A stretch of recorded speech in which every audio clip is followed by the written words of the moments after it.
Do you think you married Larry to try and get your dad back into your life?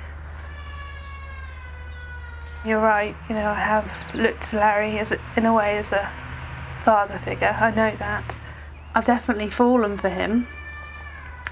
At the moment we don't have a relationship, which is really sad. But I've certainly looked to him for someone to kind of love me in a paternal way, yeah. I feel he is the fatherly one in the relationship, definitely. But do you think sometimes he feels like yours? Well, yeah. Well, at the moment he might as well be because you're not having he's sleeping in a different room. There's no, we don't even have a kiss. There's nothing. We're just there to parent. So you're upstairs in the bed, almost with your two sisters, and he's downstairs being the father. Mm.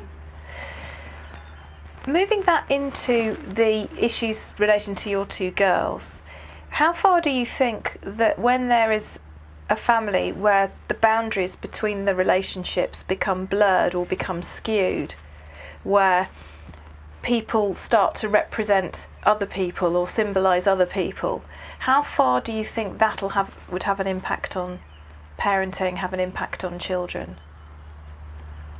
Well, it's definitely having an impact because the girls don't know that it's supposed to be both of our beds.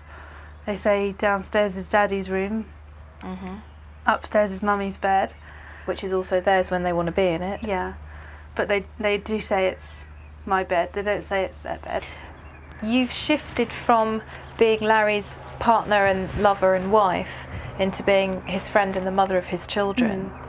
But also what you've said is the dynamic in the family as that happened has shifted from Larry being your husband and Delphi and Rebecca's father to being the father of Delphi, Rebecca and Sarah.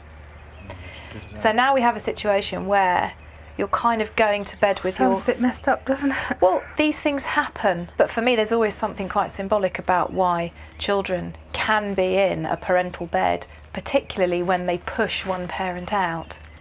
In order for you and Larry to really be on track as a couple, I think you have to finally say goodbye to your dad. When a parent dies, if we are not able to grieve in a way that acknowledges the loss but also acknowledges that that person has gone, if we somehow keep them alive, it will mean that any other relationship we have will always be tainted by the spectre, and it is, you've said, the ghost that can come at night and put his arms around you. And really the man who should be putting his arms around you at night is your husband, not your father. By keeping him alive, well, at least there's Dad. But there isn't, and there hasn't been since you were the same age as the girls, and I think that's so painful for you to hear, but I think it's the truth. Oh, sweetheart, I'm going to have to move my chair. Move your chair. Come here. Oh, sweetheart.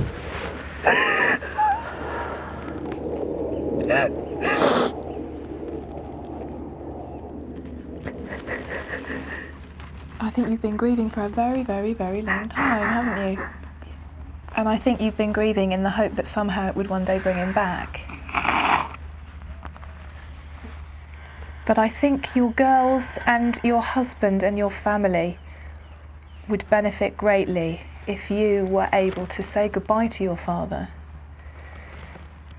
For you to look at your husband and say, you are my husband.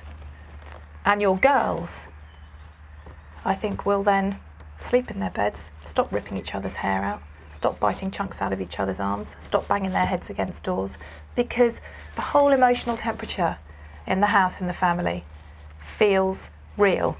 Mum, Dad, Rebecca and Delphi. If you can survive what you've been through with your girls, if you and Larry can survive that and have such gorgeous girls as you do, I think you've already got it. The one thing, though, that needs to, I think, leave and be allowed to leave is your fantasy that your father will come back to you. because he won't.